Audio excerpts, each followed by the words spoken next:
그깟 돈 몇 푼 아끼려는 그 망할 놈의 고집부터 내가 잘라버려야겠어.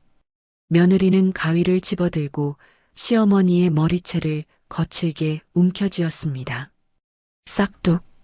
섬뜩한 가위 소리와 함께 결혼식을 위해 곧게 올렸던 시어머니 머리카락 한 움큼이 힘없이 바닥으로 떨어져 내렸습니다. 엄마, 유라한테 왜 그래요? 그거 얼마나 한다고. 경선은 그 순간 자신의 귀를 의심했습니다.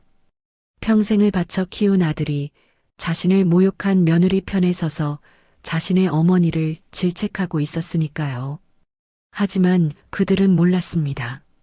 그날부터 그들의 인생이 완전히 뒤바뀔 거란 것을. 모든 진실을 깨달은 시어머니의 완벽한 응징이 지금부터 시작됩니다. 새벽 공기가 채 가시지 않은 남서울시장, 박경선의 국밥 가게에만 유독 이른 불이 켜졌습니다. 가게 안은 벌써부터 뜨거운 김이 자욱하게 피어올랐습니다. 경선은 커다란 솥에 담긴 국물을 쉴 새 없이 저으며 깊은 한숨을 내쉬었습니다. 오늘은 하나뿐인 아들, 태성이의 결혼식 날이었습니다. 평생 자식 하나만 보고 악착같이 살아온 세월의 결실을 맺는 날이기도 했죠. 아이고, 경선 씨. 오늘 아들 장가가는 날 아니야? 오늘 가게 문은 왜 열었어? 옆 가게 떡집 사장이 떡 상자를 나르다 말고 가게 안으로 고개를 불쑥 내밀며 물었습니다. 어서 와. 예식장 가기 전에 시간이 좀 있어서 아침 장사는 하고 가야지. 경선이 이마에 맺힌 땀을 훔치며 대답했습니다. 디야, 박 사장 부지런한 건 알아줘야 한다니까. 그렇게 열심히 사니 아들을 변호사로 키웠지. 그나저나 며느리는 마음에 들어? 떡집 사장이 호기심 가득한 목소리로 물으며 경선 옆에 놓인 의자에 털썩 주저앉았습니다. 그 말에 경선의 얼굴이 순간 굳어졌습니다. 마음에 들고 말고가 어디 있겠어. 내 아들이 좋다는데. 에이, 나한테까지 뭘 숨겨. 딱 보아하니 표정이 영 아니구만. 왜 속 썩이는 구석이라도 있어? 떡집 사장이 집요하게 파고들자 경선은 결국 국자를 내려놓고 입을 열었습니다. 말도 마. 어째 처음 볼 때부터 기분이 쎄하더라니. 겉으로는 살랑살랑 웃는데 그 눈빛에 담긴 계산속이 훤히 보인다니까. 정말이야? 태성이가 어떤 애인데.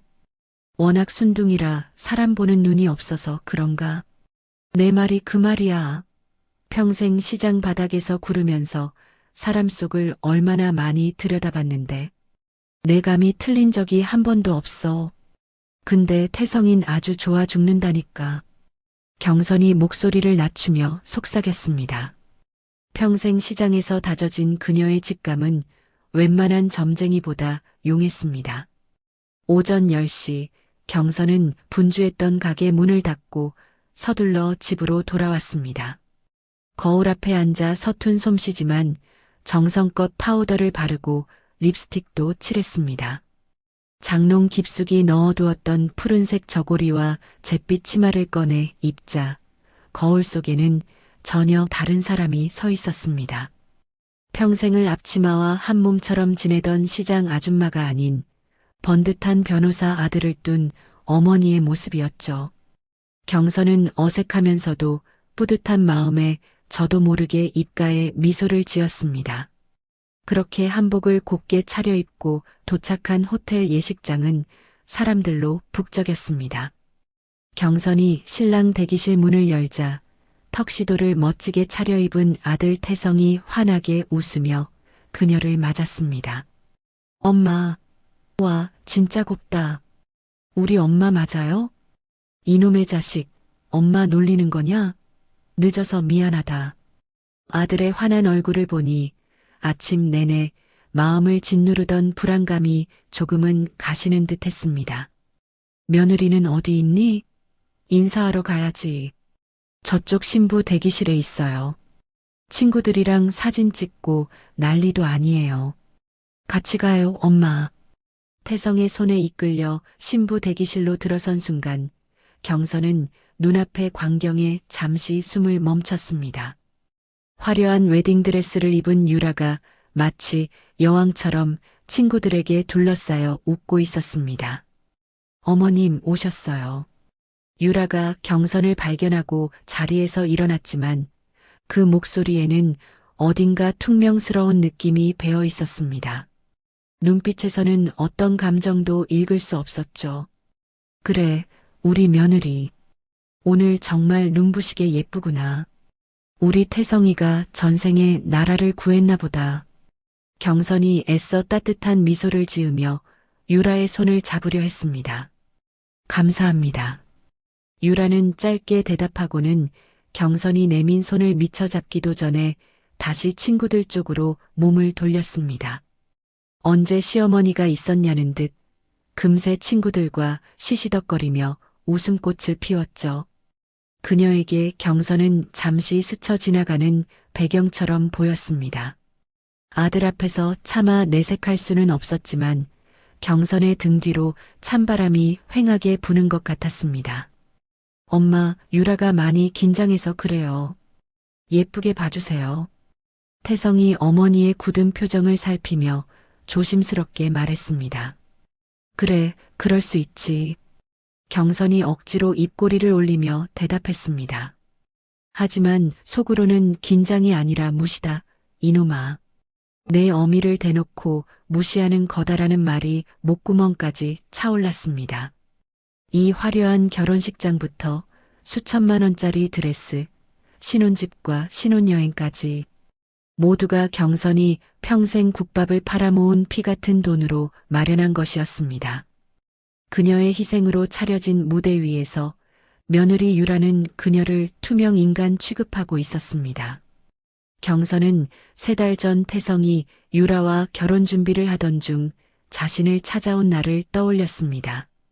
경선의 국밥집은 점심 장사가 끝나고 한숨 돌리던 오후였습니다. 가게 문이 조심스럽게 열리고 멀끔하게 양복을 차려입은 태성이 안으로 들어왔습니다. 평소라면 퇴근길에나 들렀을 아들의 예상치 못한 방문이었습니다. 어쩐 일이야, 이 시간에? 경선이 고무장갑을 벗으며 물었습니다. 아니, 엄마. 잠깐 드릴 말씀이 있어서요. 태성은 어머니의 눈치를 살피며 맞은편 의자에 쭈뼛거리며 앉았습니다.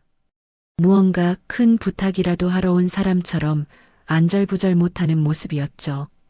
뭔데 그렇게 뜸을 들여. 빨리 말해봐. 저녁 장사 준비해야 하니까. 경선이 뚝배기를 닦으며 재촉했습니다. 저기, 엄마, 유라가요. 결혼식을 롯데호텔에서 하고 싶다고 해서요. 태성이 기어들어가는 목소리로 말했습니다. 그 말에 경선이 닦던 뚝배기를 탕소리가 나게 내려놓았습니다. 뭐, 어디라고? 롯데호텔? 거기서 얼마나 비싼 줄 알고나 하는 소리야? 네 월급으로 그걸 감당할 수 있겠어? 알아요, 엄마. 비싼 거 아는데. 유라 평생 소원이래요. 친구들도 다 그런 데서 하고 기죽고 싶지 않다고. 남들 따라 하다간 가랑이 찢어지는 거야. 내 월급 뻔하고 걔네 집도 넉넉지 않다며. 분수에 맞게 살아야지. 경선이 단칼에 자르듯 말했습니다. 그녀는 시장에서 장사하며 돈 무서운 줄을 누구보다 잘 아는 사람이었습니다.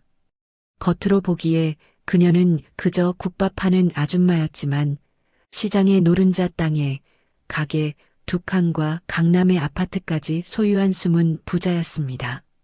반면 번듯해 보이는 변호사 아들 태성은 이제 갓 취업한 사회 초년생이라 실속은 없는 빚 좋은 개살구나 마찬가지였죠. 유라와의 데이트 비용을 감당하는 것만으로도 월급이 바닥을 보일 정도였습니다. 엄마, 제발요, 좀 도와주세요. 네. 태성의 눈가가 금세 붉어졌습니다. 엄마가 평생 시장 일에만 매달려서 나한테 제대로 해준 게 없잖아요. 남들 다 가는 소풍에 김밥 한 번 못 사줬고 운동회 때도 한 번을 못 왔잖아요. 나 그것 때문에 평생 마음에 한이 맺혔어요. 태성이 울먹이며 말했습니다. 아들의 입에서 나온 그 말은 경선의 가장 아픈 곳을 찌르는 비수와도 같았습니다. 평생 아들에게 충분한 사랑을 주지 못했다는 죄책감은 그녀의 유일한 약점이었죠. 이번 한 번만 엄마가 제기 좀 세워주세요. 유라 앞에서, 예비 장모님 앞에서 폼 좀 날 수 있게 도와주세요. 다 큰 아들이 눈물을 뚝뚝 흘리며 두 손을 모아 비는 모습에 경선의 마음은 무너져 내렸습니다. 수천만 원이 넘는 돈이었지만 아들의 눈물 앞에서는 휴지 조각처럼 가볍게 느껴졌습니다. 알겠다, 엄마가 해줄게. 울지 마라. 경선이 한 발 물러서며 말했습니다. 자식 이기는 부모 없다는 말이 하나도 틀리지 않았습니다. 그럼 해주시는 거예요? 태성이 고개를 번쩍 들며 물었습니다. 그래, 이놈아. 내 아들 결혼식인데 그까짓 거 못 해주겠냐. 경선이 결국 허락의 말을 뱉었습니다. 그녀는 그것이 아들의 상처를 보듬는 길이라 믿었습니다. 그렇게 그날의 기억에서 벗어난 경선은 정신을 차리고 결혼식장을 둘러봤습니다. 시끌벅적했던 결혼식이 끝나고 양가 직계 가족과 가까운 친지들이 호텔 패백실로 하나둘 모여들었습니다. 화려한 병풍과 붉은 비단으로 꾸며진 패백상 앞에 화롯을 곱게 차려입은 태성과 유라가 나란히 앉았습니다. 경선은 무릎 위에 놓인 자그마한 비단 상자를 소중하게 매만지며 순서를 기다렸습니다. 아들의 결혼을 위해 몇 달 전부터 정성껏 닦고 또 닦아둔 것이었죠. 자, 그럼 신부가 시어머님께 큰 절을 올리겠습니다. 사회자의 안내에 따라 유라가 경선 앞으로 다가와 절을 올렸습니다. 어머님, 태성씨 잘 키워주셔서 감사합니다.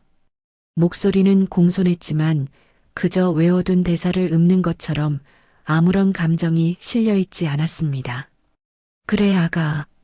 우리 이제 한 식구가 됐으니 앞으로 잘 지내보자. 경선이 따뜻하게 말하며 유라의 손을 잡아 일으켜 세웠습니다. 그리고는 무릎 위에 있던 비단 상자를 조심스럽게 열었습니다. 상자 안에는 세월의 깊이가 느껴지는 은수저 한 벌이 고운 빛을 발하며 놓여 있었습니다. 유라야, 이건 너에게 꼭 주고 싶었던 게다. 경선이 은수저를 꺼내며 말했습니다. 오랜 세월이 흘렀지만 주인의 정성스러운 손길 덕에 수저는 은은한 광택을 잃지 않고 있었습니다. 우리 집안 대대로 며느리에게만 물려주는 갑오야.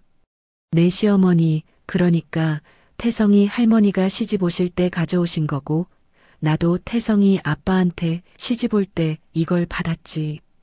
경선의 목소리에는 자부심과 애정이 가득했습니다. 하지만 은수저를 건네받은 유라의 표정은 경선의 기대와는 전혀 달랐습니다. 그녀는 수저를 이리저리 뒤집어 보더니 이내 노골적으로 얼굴을 찡그렸습니다. 어머님, 설마 패백 선물이 이게 전부예요? 유라가 실망과 황당함이 뒤섞인 목소리로 물었습니다. 뭐라고? 경선이 자신의 귀를 의심하며 되물었습니다. 순간 패백실을 채우고 있던 화기애애한 공기가 싸늘하게 얼어붙었습니다. 아니, 요즘 누가 이런 걸 써요? 완전 옛날 물건이잖아요. 유라가 은수저를 아무렇게나 상자 안에 툭 던져 넣으며 말했습니다. 그 경박한 소리에 친척들 사이에서 낮은 탄식이 터져 나왔습니다. 유라야, 너 지금 어른 앞에서 무슨 소리를 하는 거야? 태성이 기겁하며 아내의 팔을 잡아챘습니다. 나쁜 뜻으로 한 말은 아니고 그냥 실용적이지 않다는 뜻이에요. 유라가 어깨를 으쓱하며 대꾸했습니다. 그때 유라의 옆에 앉아있던 어머니 장옥란이 부채질을 하며 끼어들었습니다. 아이고, 사부인. 죄송하게 됐어요. 우리 유라가 철이 없네요. 이런 옛날 물건의 가치를 잘 모르나 봐요. 장옥란이 경선을 힐끗 보며 웃었습니다. 그 웃음 속에는 은근한 비웃음이 섞여 있었습니다. 요즘 애들이 다 그렇죠.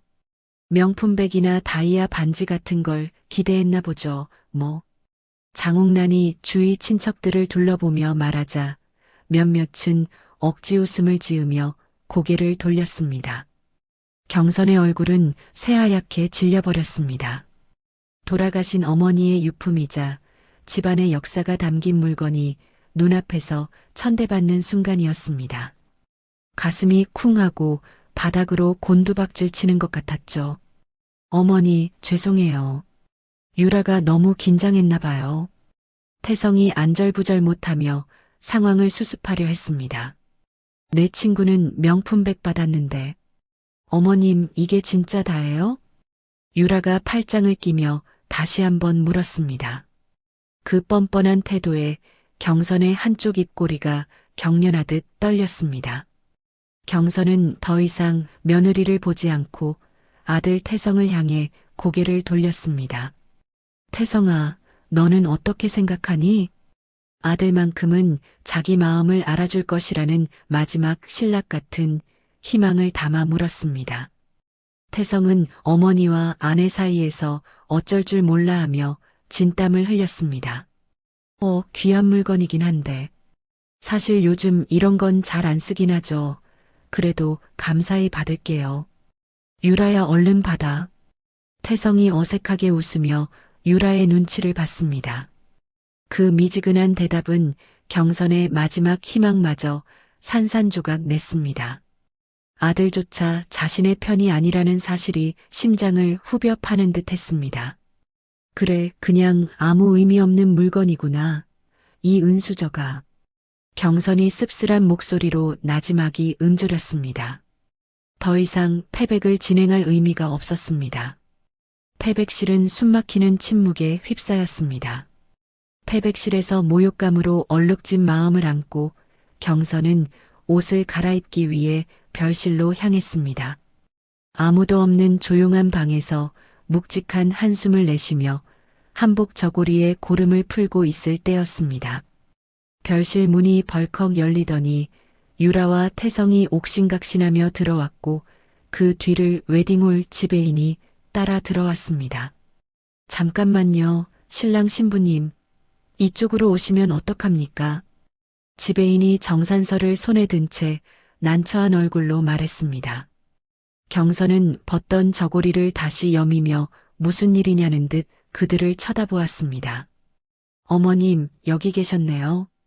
유라가 잔뜩 상기된 얼굴로 경선에게 다가왔습니다. 무슨 일인데 여기까지 와서 소란이야? 죄송합니다만 신부님께서 당일에 추가하신 꽃 장식 비용 380만 원이 아직 정산되지 않았습니다. 지배인이 정산서를 내밀며 말했습니다. 380만 원이라고? 유라야, 나랑은 상의를 했어야지. 태성이 당황하며 유라를 추궁했습니다. 말할 타이밍을 놓쳤어. 보다 보니까 꽃이 너무 휑해서 그랬지. 평생 한 번뿐인 결혼식인데 남들 보기에 초라하면 안 되잖아. 유라가 오히려 큰 소리를 쳤습니다. 가시기 전에 결제를 해주셔야 저희도 정리를 할 수 있습니다. 지배인이 손목시계를 톡톡 치며 재촉했습니다. 태성 씨, 카드 없어? 우리 비행기 시간 늦겠어. 빨리 긁어.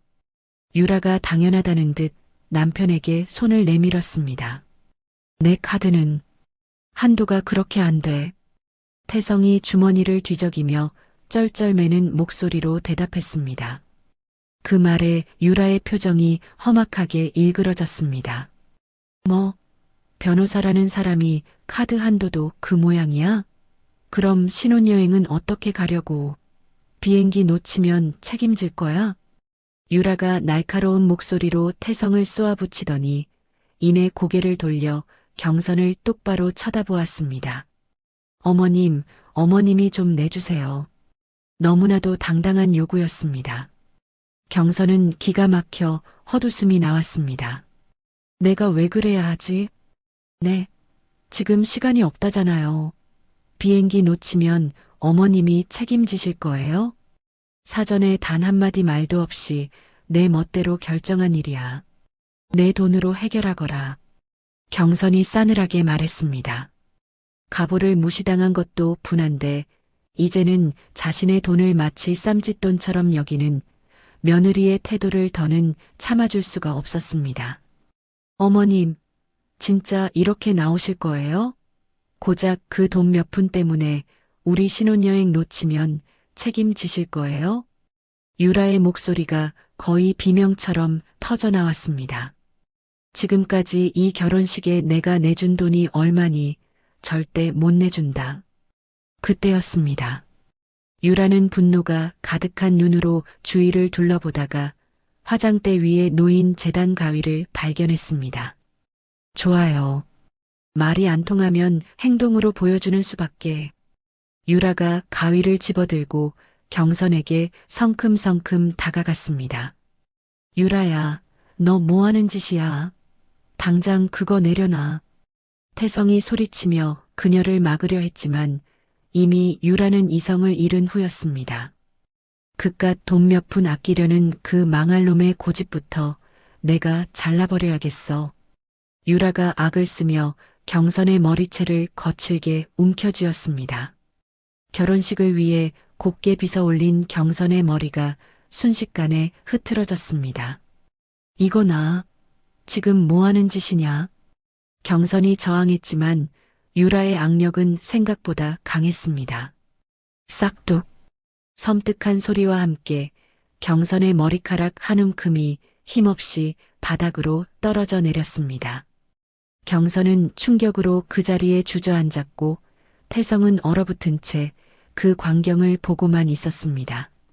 바닥에 흩어진 자신의 머리카락을 망연자실하게 내려다보는 경선의 귓가에 믿을 수 없는 아들의 목소리가 비수처럼 날아와 꽂혔습니다.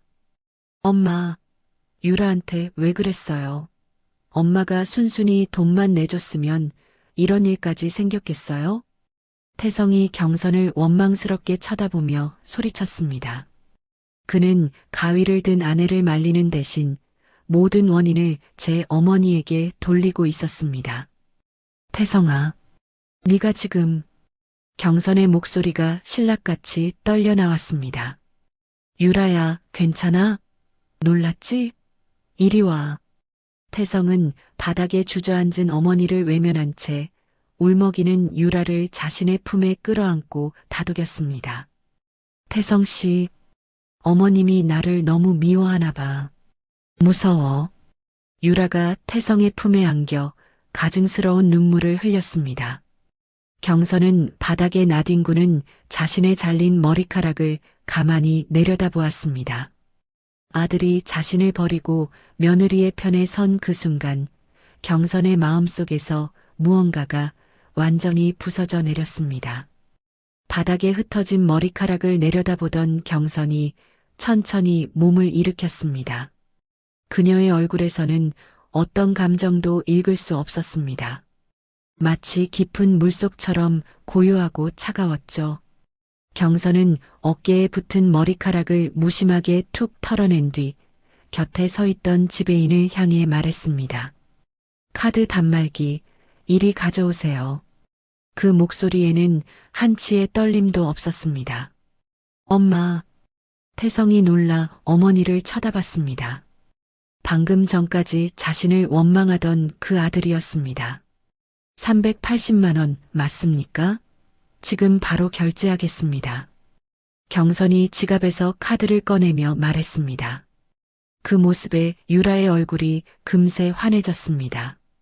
어머님, 역시 그러실 줄 알았어요. 정말 감사해요.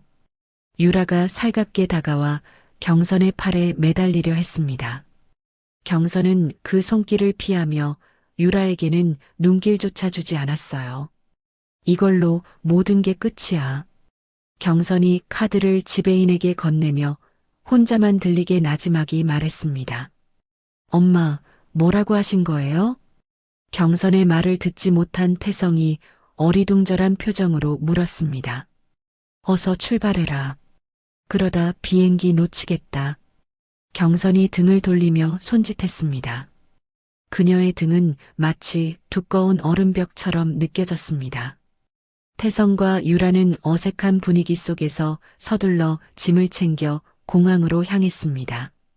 택시 안에서 유라가 태성의 옆구리를 쿡 찔렀습니다. 태성 씨, 어머님 왜 저러신데? 갑자기 딴 사람이 된 것 같아. 좀 무섭지 않아?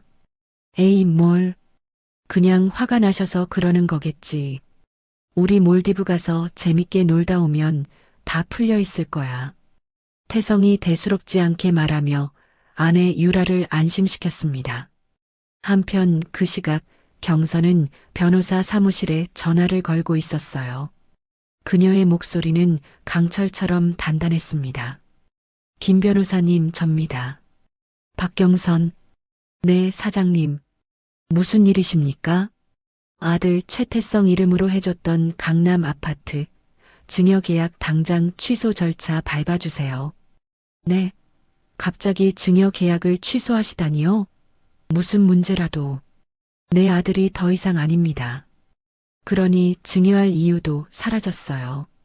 가능한 가장 빠른 방법으로 진행해 주십시오.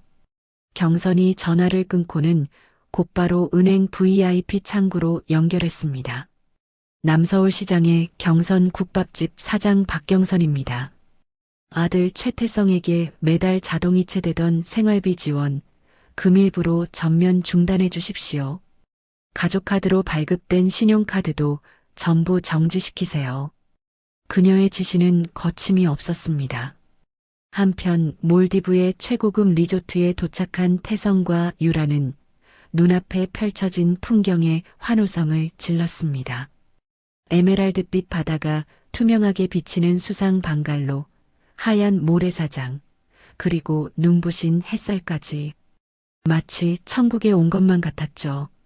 와, 태성씨, 여기 진짜 대박이야. 꿈만 같아. 유라가 쉴 새 없이 셀카를 찍으며 외쳤습니다. 우리 방은 오션뷰 스위트룸이야. 어때, 이 남편 능력? 태성이 으쓱하며 말했어요. 어머님이 해주셨잖아. 어쨌든 최고야, 우리 남편. 두 사람은 룸서비스로 샴페인을 시켜 서로의 잔을 부딪혔습니다. 우리의 눈부신 앞날을 위하여. 영원한 사랑을 위하여. 하지만 그들의 천국은 정확히 하루 만에 끝이 났습니다. 다음 날 아침 리조트 직원이 정중하지만 단호한 표정으로 그들의 방문을 두드렸습니다. 손님, 죄송하지만 결제에 문제가 생긴 것 같습니다. 네. 어제 체크인할 때도 이 카드로 다 했는데요. 태성이 의아해하며 물었습니다. 고객님의 카드가 전부 사용 정지 상태라고 나옵니다. 네. 그럴 리가요. 태성이 지갑에 있는 카드를 전부 꺼내 확인했지만 직원의 말은 사실이었습니다. 어머니가 만들어준 가족카드는 물론 자신의 월급 카드까지 모두 먹통이었습니다. 자기야, 어떻게 된 거야? 유라의 얼굴이 하얗게 질렸습니다. 태성은 떨리는 손으로 어머니에게 전화를 걸었습니다. 하지만 수화기에서는 차가운 연결음만 반복될 뿐이었습니다. 왜 전화를 안 받으시지? 태성은 몇 번이고 다시 걸었지만 결과는 같았습니다. 그제야 그의 머릿속에 공항으로 떠나기 전 얼음장처럼 차가웠던 어머니의 마지막 표정이 떠올랐습니다. 결혼식을 마치고 집으로 돌아온 경선은 텅 빈 거실을 지나 안방 거울 앞에 섰습니다. 가위에 잘려나가 흉하게 파여버린 머리카락이 눈에 들어왔습니다. 그녀는 잘려나간 머리칼을 가만히 쓸어보았습니다. 순간 거울 속 56살의 경선 위로 낯설고도 익숙한 얼굴 하나가 겹쳐졌습니다. 서럽고 도끼만 남았던 30년 전 26의 자신이었습니다. 그때의 경선은 갓난아기를 품에 안고 병원 복도에 멍하니 서 있었습니다. 소독약 냄새가 코를 찔렀고 사방에서 들려오는 울음소리와 다급한 발소리가 마치 다른 세상의 일처럼 아득하게 들려왔습니다. 하얀 가운을 입은 의사가 무표정한 얼굴로 그녀에게 다가왔습니다. 남편분, 최민수 씨 유가족 되십니까? 네. 제가 아내예요. 경선이 겨우 목소리를 쥐어짜며 대답했습니다. 안타깝게 됐습니다. 사고 현장에서 즉사하셨습니다. 의사가 서류를 넘기며 건조하게 말했습니다. 거짓말. 거짓말이죠? 오늘 아침에 출근할 때만 해도 저녁에 맛있는 거 사온다고 했는데 경선의 온몸이 사시나무처럼 떨려왔습니다. 그녀의 품에 안겨있던 생후 6개월 된 태성이가 엄마의 불안을 느꼈는지 칭얼거리기 시작했습니다. 장례식장부터 알아보시는 게 좋겠습니다. 의사는 그 말만 남기고 차갑게 몸을 돌려 사라졌습니다. 다리에 힘이 풀린 경선은 그대로 복도 바닥에 주저앉았습니다. 엄마가 무너지자 태성이는 세상을 떠나가라 울음을 터뜨렸습니다. 태성아, 우리 아가, 이제 우린 어떡해. 장례를 치르고 나니 수중에는 단돈 몇십만 원이 전부였습니다. 시댁에서는 당장 태성이를 내놓으라고 으름장을 놓았습니다. 애미야, 너 혼자 몸으로 애는 못 키운다. 태성이는 우리 집 장손이니 우리가 거두마. 시어머니가 경선의 품에서 태성이를 뺏어가려 하며 말했습니다. 안 돼요, 어머님. 태성이는 제 아들이에요. 제가 키울 거예요. 경선이 태성이를 끌어안으며 소리쳤습니다. 네가 뭘로 애 없고 식당이라도 나가게. 어림없는 소리 마라. 무슨 일이든 할 겁니다. 제 아들은 제 손으로 키웁니다. 경선은 독하게 대답하고 시댁을 나섰습니다. 그리고 갓난아들 태성이를 포대기에 둘러엎고 곧장 남서울시장으로 향했습니다. 그녀가 할 줄 아는 것은 돌아가신 친정어머니 어깨너머로 배운 김치 담그는 일뿐이었죠. 아줌마, 여기서 장사하면 안 돼. 저리 가. 시장의 텃세는 생각보다 혹독했습니다. 제발이요. 한 번만 봐주세요. 이 애 키우려면 뭐라도 팔아야 해요. 경선이 눈물로 호소하자 마음 약한 상인 하나가 시장 구석 자리를 손짓으로 가리켰습니다. 경선은 그 자리에 돗자리를 펴고 밤새 만든 김치와 깍두기를 팔기 시작했습니다. 손님들의 발길은 끊겨 있었고 배고픈 태성이는 자지러지게 울어댔습니다. 내 우는 소리 때문에 장사 다 망치겠네. 썩 꺼져. 주변 상인들의 욕설이 사방에서 날아들었습니다. 경선은 사람들의 눈을 피해 냄새나는 시장 화장실에 쪼그려 앉아 아들에게 젖을 물렸습니다. 서러운 눈물이 젖과 함께 아이의 얼굴 위로 뚝뚝 떨어졌습니다. 그러던 어느 날 지나가던 아주머니 한 명이 김치 맛을 보더니 2포기를 사갔습니다. 손에 쥔 6,000원. 경선은 그 돈을 붙잡고 한참을 울었습니다. 그날 이후 경선은 더욱 악착같이 김치를 담갔습니다. 밤에는 좁은 단칸방에서 잠든 아들 곁에 앉아 배추를 절이고 새벽에는 그 배추를 이고 시장으로 향했습니다. 몇 년이 지나자 젊은 과분의 김치는 시장에서 가장 맛있는 김치로 소문이 났습니다. 돗자리 장사는 작은 좌판으로, 좌판은 번듯한 가게로 커졌습니다. 엄마, 우리 가게 진짜 좋다. 7살이 된 태성이가 가게 안을 뛰어다니며 신기해했습니다. 경선은 그런 아들을 보며 웃었지만 마음 한편은 늘 미안함으로 무거웠습니다. 아들 소풍날 김밥 한 줄 싸주지 못했고 운동회 한번 가보지 못했으니까요. 태성아, 엄마가 맨날 일만 해서 미안해. 남들처럼 많이 못 놀아줘서. 아니야, 엄마. 난 엄마가 김치 파는 거 구경하는 게 제일 재밌어. 아들은 해맑게 웃으며 대답했습니다. 경선은 그런 아들의 머리를 쓰다듬으며 다짐하고 또 다짐했습니다. 내 아들만큼은 절대 돈 때문에 고개 숙이는 인생을 살게 하지 않겠다고, 자신이 평생을 바쳐 그 다짐을 지켜왔다고 생각했습니다. 그로부터 또 몇 년의 세월이 흘러 태성이가 교복을 입고 어엿한 중학생이 되었을 무렵이었습니다. 억척 같은 세월을 보낸 경선의 작은 김치 가게는 이제 남서울 시장의 명물이 되어 있었습니다. 그녀의 손맛이 담긴 김치는 마약 김치라 불리며 불티나게 팔려나갔죠. 경선은 여기에 만족하지 않고 손님들이 맛있는 김치와 함께 든든하게 배를 채울 수 있도록 뜨끈한 국밥을 함께 팔기 시작했습니다. 이 국밥이 김치와 환상의 궁합을 자랑하며 대박을 터뜨렸고 경선의 가게는 남서울 시장에서 가장 장사가 잘 되는 국밥집으로 자리 잡았습니다. 그런데 평화롭던 시장에 어느 날부터인가 낯선 그림자가 들이우기 시작했습니다. 잘 차려입은 정장, 머리부터 발끝까지 값비싼 물건으로 치장한 중년 여자가 시장에 나타난 것이죠. 그 여자가 바로 훗날 경선과 사돈으로 다시 만나게 될 장옥란이었습니다.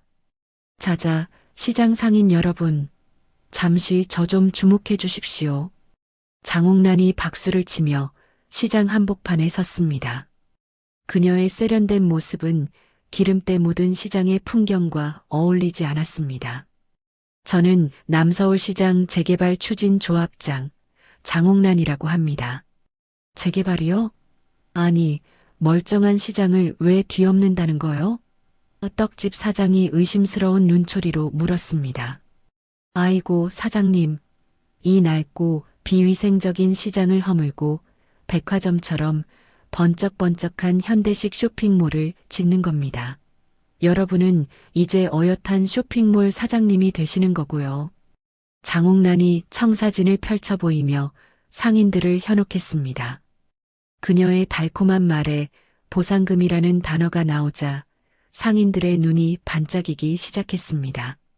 장옥란은 그 기회를 놓치지 않고 며칠에 걸쳐 가게마다 들러 상인들의 동의서를 받아냈습니다. 하지만 경선의 가게에서 그녀의 화려한 말솜씨는 통하지 않았습니다. 저는 좀 더 생각해 봐야겠습니다. 이건 쉽게 결정할 문제가 아니에요. 경선이 팔짱을 끼며 말했습니다. 시장에서 산전수전 다 겪은 그녀의 눈에는 장옥란의 계산속이 훤히 보였습니다. 박 사장님, 왜 이렇게 빡빡하게 구세요? 다른 분들은 두말 없이 도장 찍으셨는데. 장옥란의 목소리에 짜증이 섞이기 시작했습니다. 다른 사람은 다른 사람이고 저는 접니다. 며칠 후 장옥란이 계약서를 들고 다시 경선의 가게를 찾아왔습니다. 이번에는 그녀의 얼굴에서 가식적인 미소가 완전히 사라져 있었습니다. 자, 여기 보상 금액입니다. 이 정도면 만족하시겠죠? 장옥란이 경선의 면전에 계약서를 펼쳐 보였습니다. 하지만 액수를 확인한 경선의 눈이 커졌습니다. 지금 장난하십니까? 내 가게가 2칸인데 이게 말이 되는 금액이라고 생각하세요? 시세의 반값도 안 되잖아요. 어머, 사장님. 여기가 무슨 강남 땅인 줄 아시나 봐? 시장 바닷가게가 다 거기서 거기지. 뭘 더 바라세요? 장옥란이 경선을 위아래로 훑어보며 비웃었습니다. 그리고 혼자 아들 키우는 과부라고 들었는데 이 정도도 감지덕지 아니에요? 이 돈 받고 딴 데 가서 편하게 사세요. 그 말이 경선은 분노가 치밀어 올랐습니다. 지금 뭐라고 하셨습니까? 사실을 말한 건데 기분 나쁘셨나? 딱해 보여서 한마디 해준 거예요. 나가 경선이 차가운 목소리로 말했습니다. 네. 내 가게에서 당장 나가라고 했습니다. 경선이 가게 문을 열어젖히며 소리쳤습니다. 장옥란은 어깨를 으쓱하며 밖으로 나갔습니다. 두고 보죠. 그 고집 부린 걸 얼마나 후회하게 될지. 그날 이후 경선의 가게 앞에는 험상궂은 사내들이 진을 치기 시작했습니다. 그들은 아무 말도 아무 행동도 하지 않았습니다. 그저 문신이 가득한 팔뚝을 드러낸 채 가게 앞을 지키고 서 있을 뿐이었죠. 그 침묵의 위협은 손님들의 발길을 끊기에 충분했습니다. 며칠 뒤 장옥란이 다시 나타나 의기양양하게 물었습니다. 이제 좀 생각이 바뀌셨나? 당신이 보낸 사람들이지? 글쎄, 나는 모르는 일인데? 장옥란이 콧방귀를 뀌며 시치미를 뗐습니다. 경선은 그때 보았습니다. 자신의 가게를 헐값에 집어삼키려는 장옥란의 눈 속에서 번뜩이는 탐욕의 불꽃을 말이죠. 이 여자는 처음부터 상인들과 상생할 마음 따위는 없었던 겁니다. 좋아. 어디 한번 해보자는 거지? 경선이 주먹을 꽉 쥐며 말했습니다.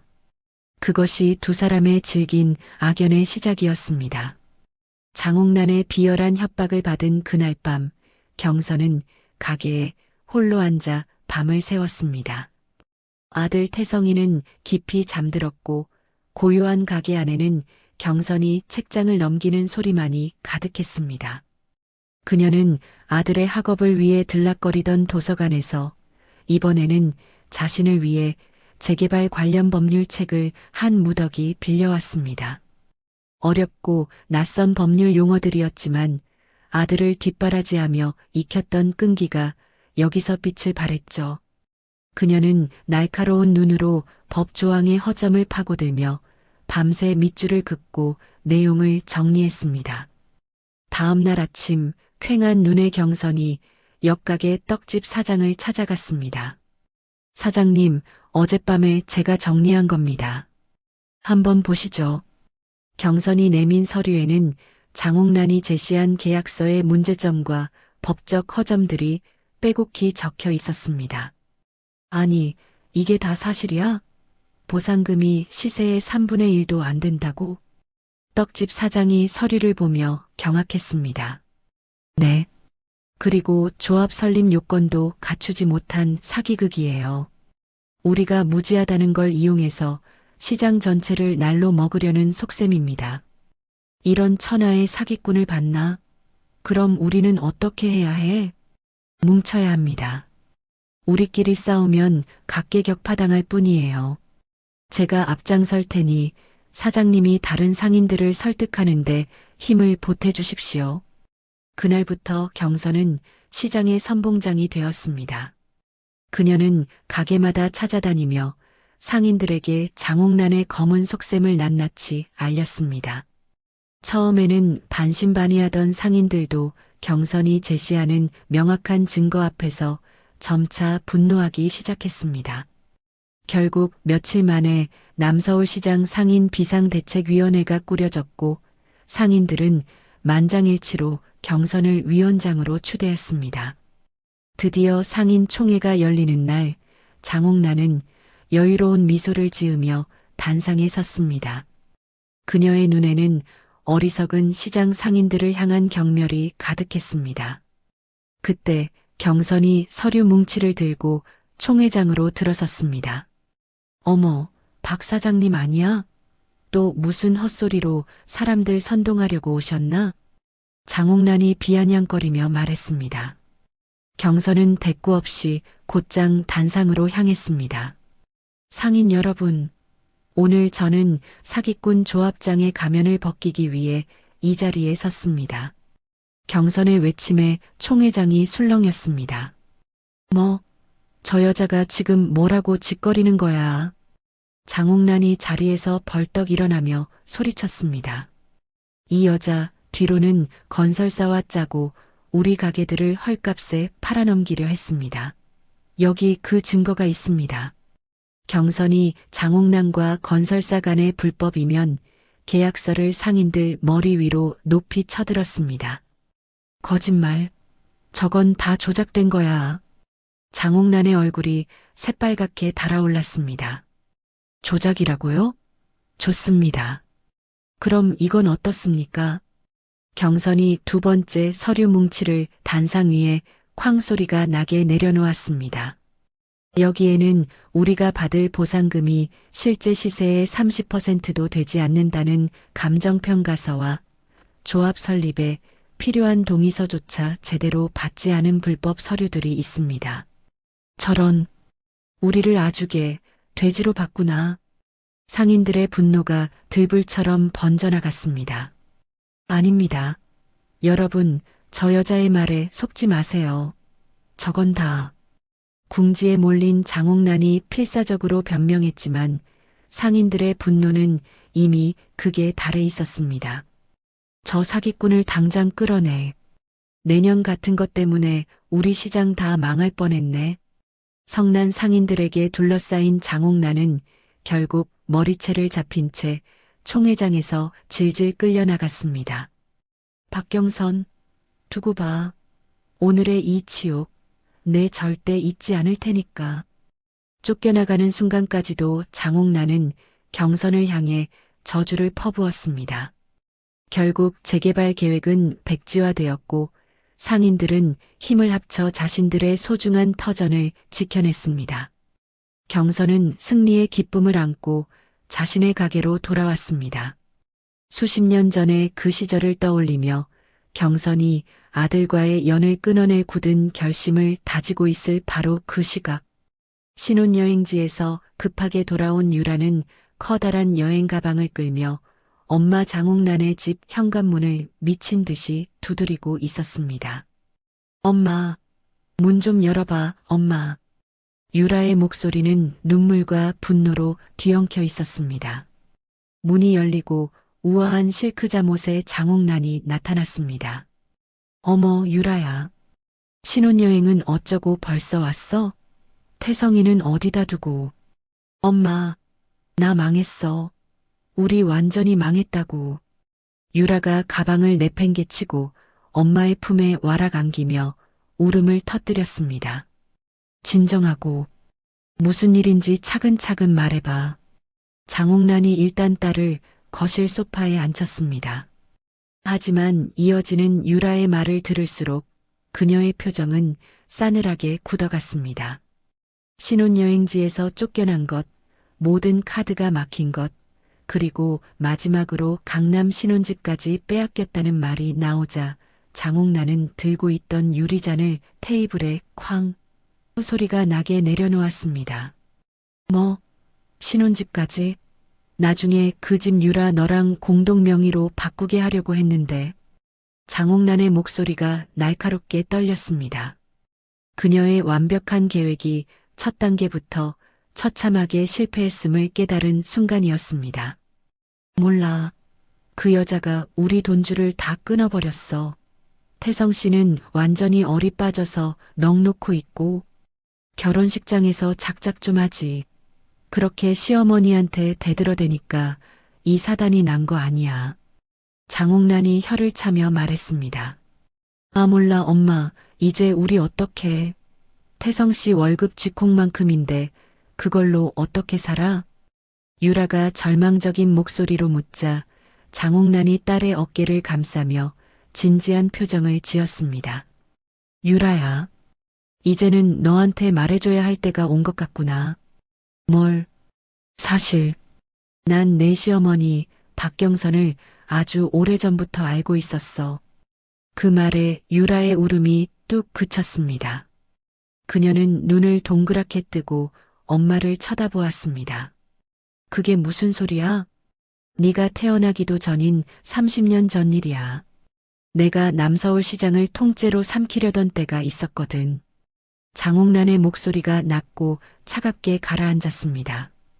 그녀는 수십 년 전 경선 때문에 자신의 야망이 어떻게 무너졌는지, 시장 상인들 앞에서 어떤 치욕을 당했는지 낱낱이 털어놓았습니다.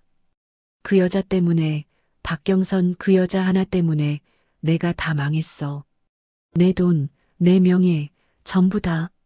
장옥란의 목소리에 묵은 분노가 칼날처럼 서려 있었습니다. 설마, 그럼, 처음부터 일부러? 유라가 떨리는 목소리로 물었습니다. 그래. 상견례 자리에서 박경선을 보자마자 알아봤지. 30년이 지났어도 그 도끼 어린 눈은 변하지 않았더구나. 장옥란이 독사처럼 웃으며 말했습니다. 그럼 태성 씨랑 결혼 그렇게 급하게 서두른 이유가 다 그것 때문이었어? 물론이지. 그 여자가 시장에서 국밥집 하는 별볼일 없는 아줌마 같아도 강남에 빌딩 몇 채 가지고 있고 노른자 같은 땅들. 가진 재산이 꽤 많아. 내 피 같은 전 재산을 빨아먹고 과거의 굴욕을 몇십 배로 갚아주려 했지. 장옥란이 분하다는 듯 입술을 깨물었습니다. 평생 자식이라면 껌뻑 죽는 줄 알았더니 그렇게 단칼에 제 새끼 돈줄을 끊어버릴 줄이야. 독한 건 여전하네. 엄마. 유라는 충격에 휩싸였지만 한편으로는 모든 조각이 맞춰지는 기분이었습니다. 엄마, 그럼 이제 우린 어떡하냐고. 유라가 다시 발을 동동 굴렀습니다. 걱정 마. 계획이 실패했으면 새로운 판을 짜면 되는 거니까. 장옥란이 자리에서 일어나 창밖을 보며 차갑게 말했습니다. 박경선이 평생을 바쳐 이룬 게 뭔지 아니? 그 국밥 가게. 그래. 바로 그거야. 자식 새끼만큼이나 소중하게 여기는 그 가게. 장옥란이 천천히 몸을 돌렸습니다. 그녀의 눈이 탐욕으로 번뜩였습니다. 그 가게를 땅바닥에 처박아 버릴 거다. 재기할 수 없을 만큼 철저하게. 두 모녀의 눈빛이 마주쳤습니다. 그 속에는 똑같은 종류의 증오와 탐욕이 불타오르고 있었습니다. 다음 날 장옥란과 김유라는 여러 대의 휴대폰과 노트북을 앞에 두고 머리를 맞대고 있었습니다. 유라야, 남서울시장 맘카페 아이디는 다 만들었지? 장옥란이 모니터에서 눈을 떼지 않은 채 물었습니다. 응. 30대부터 50대까지 나이대별로 아주 다양하게 준비했어. 유라가 여러 개의 휴대폰을 능숙하게 조작하며 대답했습니다. 좋아. 너무 티나지 않게 하루에 2~3개씩만 올려. 1~2시간 간격을 두고. 알았어, 엄마. 후기는 이렇게 쓰면 돼? 박씨 국밥집 예전 같지 않네요. 국물에서 뭔가 쿰쿰한 냄새가. 유라가 키보드를 두드리며 물었습니다. 아주 좋아. 다른 아이디로는 배추김치에서 머리카락이 나왔다고 해. 아주 자연스럽게 진짜 겪은 일처럼 써야 사람들은 속는 거야. 장옥란이 만족스러운 미소를 지었습니다. 그날부터 보이지 않는 거미줄이 경선의 국밥집을 옥죄기 시작했습니다. 며칠 후 옆가게 떡집 사장이 걱정스러운 얼굴로 경선을 찾아왔습니다. 경선 씨, 이거 봤어? 요즘 인터넷에 경선 씨 가게 얘기가 아주 안 좋게 돌고 있어. 네. 무슨 말씀이세요? 경선이 급하게 휴대폰을 확인하자 눈을 의심할 수밖에 없었습니다. 마치 약속이라도 한 듯 여러 커뮤니티에 자신의 가게를 비방하는 글들이 조직적으로 올라와 있었습니다. 이게 다 뭐야? 전부 거짓말인데. 경선의 손이 부들부들 떨렸습니다. 악성 루머의 효과는 즉각적이었습니다. 며칠 만에 손님들의 발길이 뚝 끊겼습니다. 늘 사람들로 북적이던 가게는 텅 비었고 경선은 끓이지도 못할 국솥만 멍하니 바라보아야 했습니다. 그러던 어느 날 오후 가게 문이 거칠게 열리더니 구청위생과 명찰을 단 공무원 한 명이 들어섰습니다. 민원이 들어와서 위생 점검 나왔습니다. 남자는 처음부터 무언가를 작정하고 온 사람처럼 날카로운 눈으로 가게 안을 훑었습니다. 네, 저희 가게는 늘 깨끗하게. 그건 제가 보고 판단합니다. 공무원은 먼지 하나라도 찾아내려는 듯 집요하게 가게 구석구석을 살폈습니다. 하지만 평생을 청결하게 관리해온 경선의 가게에서 이렇다 할 문제점을 찾기란 불가능했죠. 여기 행주가 왜 이렇게 더러워요? 한참을 트집거리를 찾던 공무원이 구석에 놓인 행주를 가리키며 말했습니다. 네, 그건 방금 쓰레기통에 버리려던 겁니다만. 그리고 여기 김치통 뚜껑에 흠집이 있습니다. 세균이 번식할 수 있는 환경입니다. 위생법 위반. 아니, 고작 그 흠집 하나 때문에요? 이건 너무 억지 아닙니까? 경선이 기가 막혀 소리쳤습니다. 억지라고요? 영업정지 7일 처분에 처합니다. 이에 있으면 행정소송이라도 하시든가. 공무원이 기다렸다는 듯 영업정지 명령서를 경선의 얼굴 앞에 내밀었습니다. 경선은 떨리는 손으로 그 종이 한 장을 받아들었습니다. 평생을 바쳐 쌓아 올린 자부심이 단 한순간에 모욕당하는 기분이었습니다. 공무원이 떠나고 텅 빈 가게에 홀로 남은 경선은 의자에 주저앉았습니다. 온라인의 악성 루머와 공무원의 표적 단속. 이 모든 것이 너무나도 정교하게 짜인 함정이라는 것을 깨달았습니다.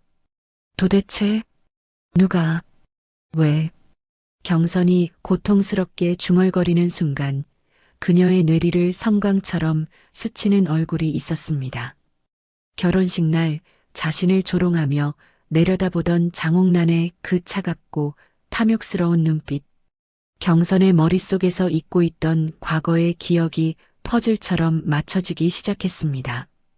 시장을 빼앗기 위해 자신을 협박하던 재개발 조합장의 얼굴과 며느리 유라의 엄마인 장옥란의 얼굴이 하나로 겹쳐졌습니다. 장옥란. 그때 그 여자였어. 경선의 온몸에 찬물을 끼얹은 듯한 소름이 돋았습니다. 상견례 때부터 자신을 알아봤던 것, 딸을 이용해 의도적으로 아들에게 접근시킨 것, 그리고 오늘의 모든 공격까지. 이것은 30년 묵은 원한에서 비롯된 치밀하고 잔인한 복수극이었습니다. 한편 친구 집에 얹혀 살던 태성은 답답한 마음에 휴대폰만 만지작거리고 있었습니다. 어머니에게 보내는 문자는 여전히 읽지 않은 상태였고 전화는 받지 않았습니다.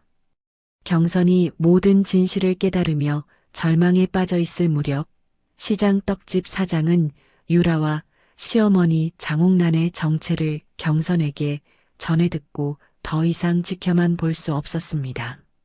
평생을 함께한 친구가 속절없이 무너지는 것을 지켜만 볼 수는 없었죠. 그리고 그녀 덕분에 장옥란에게 당하지 않고 이 시장에서 계속 장사를 할 수 있었으니까요. 그는 앞치마를 벗어 던지고 경선이 예전에 자랑하며 건네주었던 아들의 명함을 꺼내 들었습니다. 주소지에 적힌 강남의 번듯한 오피스텔. 떡집 사장은 곧장 택시에 몸을 실었습니다. 최태성 법률사무소라는 문패 앞에서 그는 잠시 망설이다 결심한 듯 문을 두드렸습니다. 문을 열고 들어서는 떡집 사장을 본 태성의 얼굴에 놀라움이 스쳤습니다.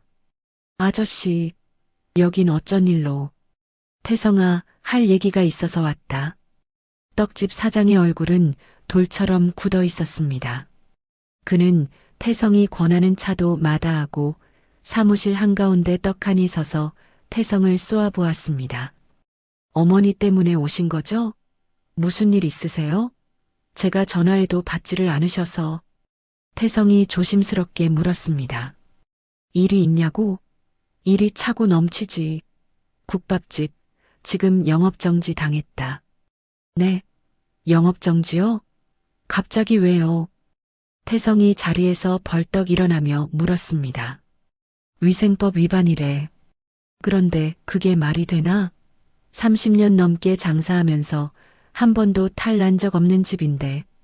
그리고 네 엄마가 위생에 얼마나 철저한 사람인 줄은 네가 더 잘 알지 않니?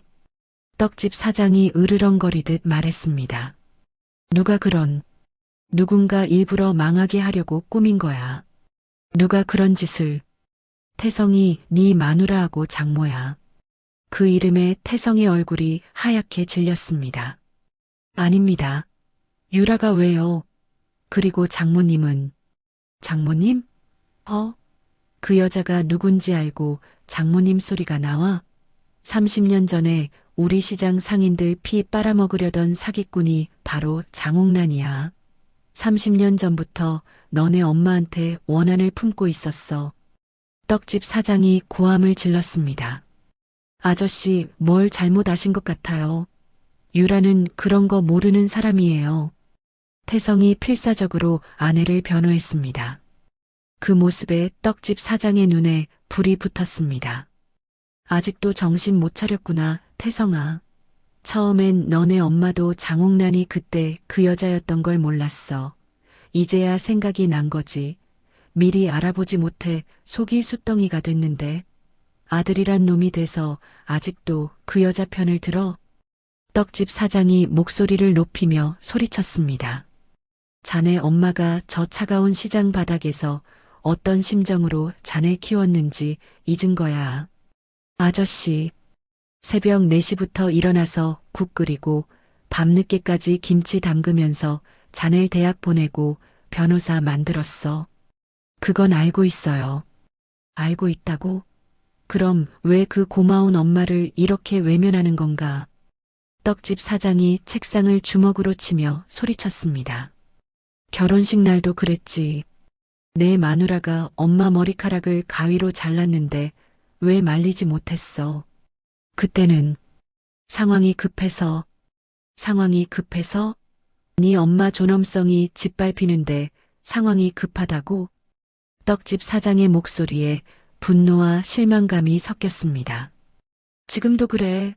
네 엄마가 억울하게 당하고 있는데 넌 뭘 하고 있어? 태성이 고개를 숙였습니다. 자니가 변호사라면서 왜 정작 본인의 엄마는 보호하지 못하는지 생각해보게. 남일은 해결해주면서 떡집 사장이 일어서며 말했습니다. 인터넷에 올라온 그 악성 후기들 좀 제대로 살펴봐. 뭔가 이상하다는 걸 금방 알 수 있을 거야. 후기요? 맘카페, 블로그 다 찾아봐. 똑똑한 변호사라면서 그것도 못 알아내나? 떡집 사장이 문으로 향하며 마지막으로 말했습니다. 자네 엄마가 너를 얼마나 자랑스러워했는지 아나? 내 아들이 변호사 됐다고, 정의로운 일 한다고. 아저씨, 이제 어떻게 할지 자니가 결정하는 거지. 계속 그렇게 눈 감고 살 건지 아니면 진짜 변호사답게 진실을 찾을 건지. 떡집 사장이 문을 나간 후 태성은 책상에 혼자 남았습니다. 그는 컴퓨터를 켜고 어머니 가게 이름을 검색하기 시작했습니다. 맘카페와 블로그에 올라온 후기들을 하나씩 살펴보며 뭔가 이상한 패턴이 있다는 것을 서서히 깨달아갔습니다. 태성은 밤을 새워가며 온라인 후기들을 하나씩 분석했습니다. 맘카페, 블로그, 네이버 후기까지 모든 것을 살펴본 결과 충격적인 사실을 발견했습니다. 이게 말이 돼? 태성이 모니터를 바라보며 중얼댔습니다. 같은 아이디들이 비슷한 시간대에 똑같은 패턴으로 후기를 올렸습니다. 심지어 문체까지 비슷했습니다. 완전히 조작된 거네. 태성이 머리를 감싸며 말했습니다. 더 충격적인 건 CCTV를 확인한 결과였습니다. 시장 상인들에게 부탁해 얻은 영상에는 유라가 낯선 남자들과 만나는 모습이 선명하게 담겨 있었습니다. 유라야, 정말 네가? 태성이 믿고 싶지 않았지만 증거는 명백했습니다. 그는 곧바로 택시를 잡고 어머니의 가게로 달려갔습니다. 영업정지라는 흰 딱지가 붙은 가게 문 너머로 넋을 잃고 홀로 앉아 있는 어머니의 뒷모습이 보였습니다. 세상에서 가장 작고 위태로워 보이는 모습이었죠. 엄마, 태성이 가게 문을 열고 들어서며 울부짖었습니다. 그 소리에 경선의 어깨가 움찔했지만 그녀는 돌아보지 않았습니다. 여긴 뭐하러 왔어, 돌아가. 경선의 목소리는 메마른 낙엽처럼 바싹 말라 있었습니다. 엄마, 제가 다 잘못했어요. 태성이 어머니의 등 뒤에 다가가 그대로 무릎을 꿇었습니다. 쿵 하는 소리가 가게 바닥을 무겁게 울렸습니다. 일어나. 이제 와서 그런다고 달라질 거 없어. 저는 엄마 아들 될 자격도 없는 놈이에요. 태성이 바닥에 머리를 박고 오열했습니다. 그제야 경선이 천천히 몸을 돌렸습니다. 그녀의 눈에는 아들을 향한 어떤 연민도 남아있지 않았습니다. 장옥란. 유라 엄마가 30년 전 엄마를 힘들게 하려고 했던 사람이었다는 거. 이 모든 게 처음부터 계획된 복수였다는 거.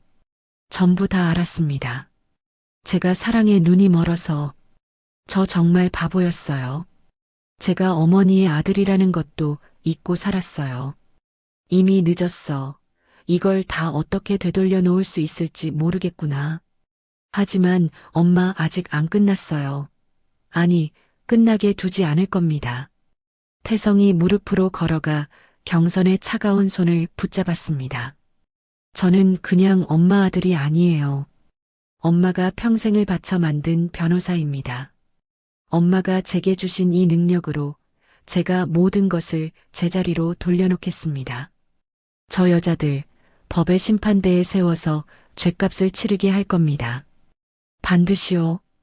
태성의 눈빛이 이전과는 완전히 달라져 있었습니다. 그 속에는 굳은 결심과 차가운 분노가 함께 타오르고 있었죠. 그날 이후 태성은 완전히 다른 사람이 되었습니다. 그는 사무실에 틀어박혀 상인들이 모아온 증거와 자신이 확보한 자료들을 날카롭게 분석했습니다. 명예훼손, 업무방해, 공무원 매수교사. 그는 법이 허락하는 가장 강력한 죄목들을 찾아 빈틈없는 소장을 작성했습니다. 단순한 법적 대응을 넘어 그는 직접 언론사에 연락해 장옥란 모녀의 추악한 사기 행각과 그 증거들을 제보했습니다.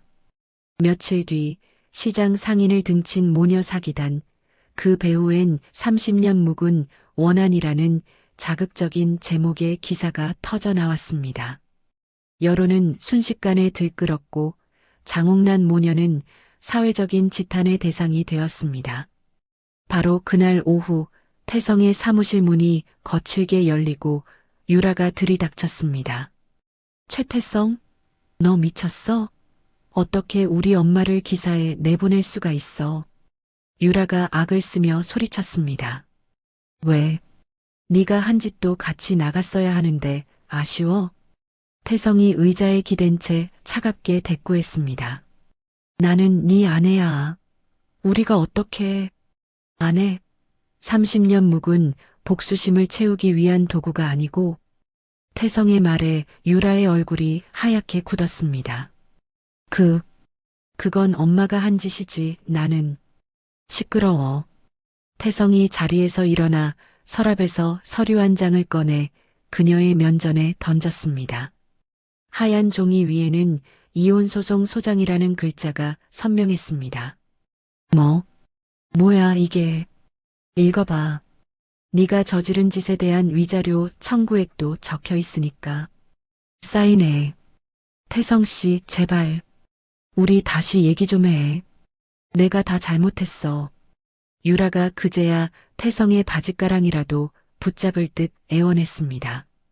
잘못?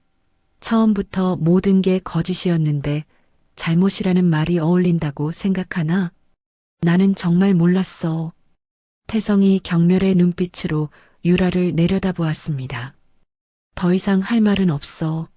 내 어머니를 모욕하고 내 인생을 기만한 죄, 법정에서 낱낱이 갚아줄게. 태성이 등을 돌렸습니다. 사무실에 홀로 남겨진 유라는 차가운 바닥에 주저앉아 이혼 소장만 망연자실하게 내려다볼 뿐이었습니다. 태성의 반격은 거셌고 심판의 날은 생각보다 빨리 찾아왔습니다. 한 달 뒤 법정에서는 장옥란과 유라 모녀에 대한 선고가 내려지고 있었습니다. 차가운 목소리로 판결문을 읽어내려가는 판사의 목소리가 법정 안을 무겁게 울렸습니다. 피고인 장옥란, 징역 2년. 피고인 김유라, 징역 1년 6개월에 처한다. 판사가 법봉을 내리치자 죄수복을 입은 장옥란과 유라는 고개를 떨구었습니다. 30년간 품어온 검은 복수심의 끝은 결국 차가운 쇠창살이었죠. 언론은 탐욕이 부른 모녀의 몰락이라며 연일 그들의 파렴치한 범죄를 보도했습니다. 모든 법적 절차가 끝나고 태성은 유라와의 이혼 서류에 마지막 도장을 찍었습니다. 지독했던 악연이 비로소 완전히 끝나는 순간이었습니다. 며칠 후 태성은 다시 어머니의 국밥집을 찾았습니다. 영업정지 딱지는 떼어졌고 가게 안은 예전처럼 손님들로 북적이며 활기를 되찾아 있었습니다. 경선은 묵묵히 국밥을 나르고 있었죠. 엄마. 태성의 목소리에 가게 안의 모든 시선이 잠시 그에게로 향했다가 이내 흩어졌습니다. 왔니? 경선은 아들과 눈을 맞추지 않고 뚝배기에 국밥을 담으며 덤덤하게 말했습니다. 그 목소리에는 기쁨도 원망도 남아있지 않은 듯 공허했습니다. 태성은 가게 한가운데로 걸어가 손님들이 모두 보는 앞에서 어머니를 향해 다시 무릎을 꿇었습니다. 일어나. 다 큰 놈이 손님들 다 보는 앞에서 뭐하는 짓이야. 경선이 질색하며 말했습니다. 여전히 목소리는 차가웠지만 그 안에는 아들이 남들 앞에서 망신당할까 걱정하는 마음이 희미하게 섞여 있었습니다. 저는 엄마가 평생을 바쳐 만든 변호사입니다. 이제 그 능력을 제대로 쓰겠습니다. 태성의 목소리에 강한 힘이 실려 있었습니다. 엄마가 30년 전에 법전 뒤져가며 홀로 싸워야 했던 것처럼 힘없고 백없는 시장 사람들은 지금도 똑같이 당하고 살아요. 그래서 제가 이 시장 안에 법률 상담소를 열 겁니다. 뭐? 법률 상담소를? 네. 다시는 우리 엄마처럼 우리 시장 상인들처럼 억울한 일 당하는 사람 없도록 제가 그 사람들 옆에서 방패가 되어줄 겁니다. 태성의 진심 어린 말에 경선의 눈시울이 서서히 붉어졌습니다. 철없던 아들이 아니었습니다. 자신의 고통을 이해하고 그 아픔을 끌어안을 줄 아는 진짜 어른이 되어 돌아온 것이었죠. 엄마가 저를 변호사로 만든 진짜 이유, 이제야 알겠습니다.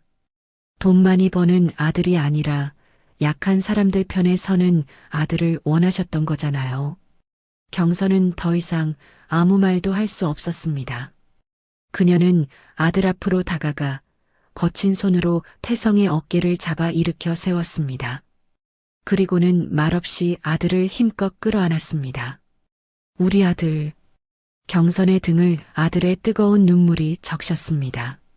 한참 뒤 아들을 놓아준 경선이 눈물을 훔치며 부엌으로 향했습니다. 앉아있어. 배고프지? 국밥 한 그릇 말아줄게. 잠시 후 김이 모락모락 피어오르는 국밥 한 그릇이 태성 앞에 놓였습니다.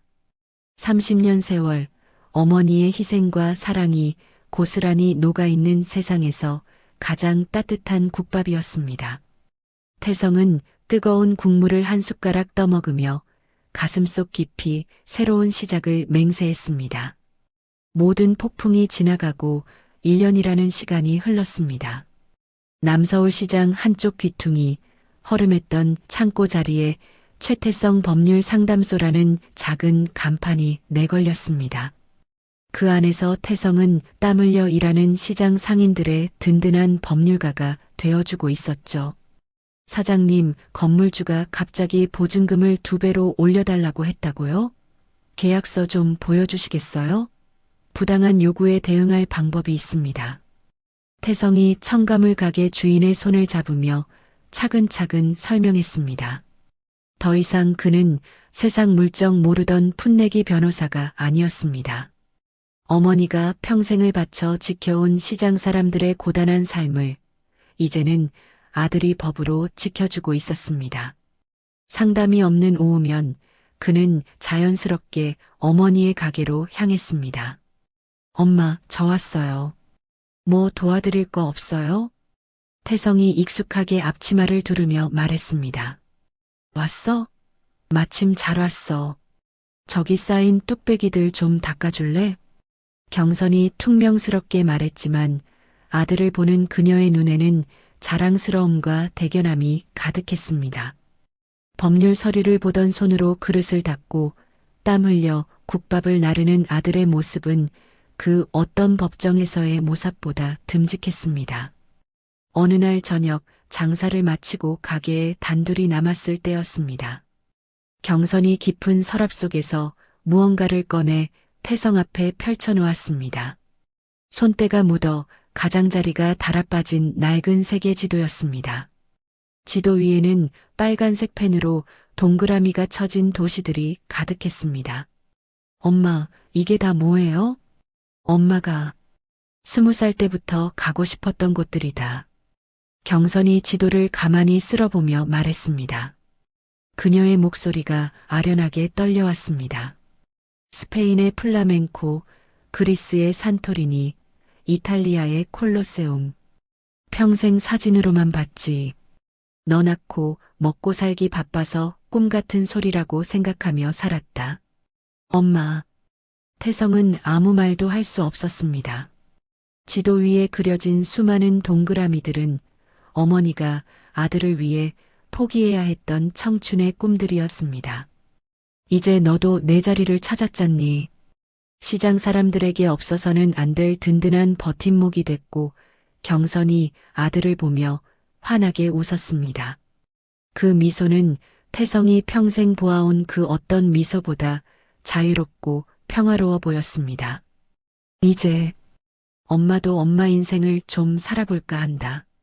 며칠 뒤 태성은 공항 출국장 앞에서 어머니를 배웅하고 있었습니다. 경선은 커다란 여행 가방 대신 작은 배낭 하나만을 맨 가벼운 차림이었습니다. 엄마 가서 고생하지 말고 맛있는 거 많이 먹고 자주 연락해야 해요. 태성이 아이처럼 칭얼거렸습니다. 알았다, 이놈아. 너야말로 가게 잘 지키고 시장 사람들 잘 보살펴 드려라. 걱정 마세요. 출국장으로 들어서던 경선이 뒤를 돌아 아들을 보았습니다. 어느새 훌쩍 자라 자신을 안심시키고 있는 아들의 모습에 그녀의 눈가가 촉촉해졌습니다. 경선은 아들을 향해 세상에서 가장 환한 미소로 손을 흔들었습니다. 자식을 위한 60년의 세월을 뒤로하고 오롯이 박경선 자신을 위한 인생 2막이 시작되는 순간이었습니다. 태성도 어머니의 뒷모습이 보이지 않을 때까지 손을 흔들었습니다. 이제 그는 어머니가 떠난 이 시장을 그리고 시장 사람들을 지키는 든든한 뿌리가 되어 살아갈 것입니다. 어머니의 국밥처럼 따뜻하고 든든하게 말이죠. 오늘 이야기 어떠셨나요? 혹시 끝까지 함께 해주신 분이 계시다면 잘 들었다고 댓글 하나만 남겨주세요. 여러분에게도 따뜻하고 빛나는 날들이 찾아올 거예요. 구독과 좋아요는 다음 이야기를 이어가는 큰 힘이 됩니다. 지금까지 오늘도 사연이었습니다. 더 깊고 따뜻한 이야기로 다시 찾아뵐게요. 편안한 하루 보내세요. 감사합니다.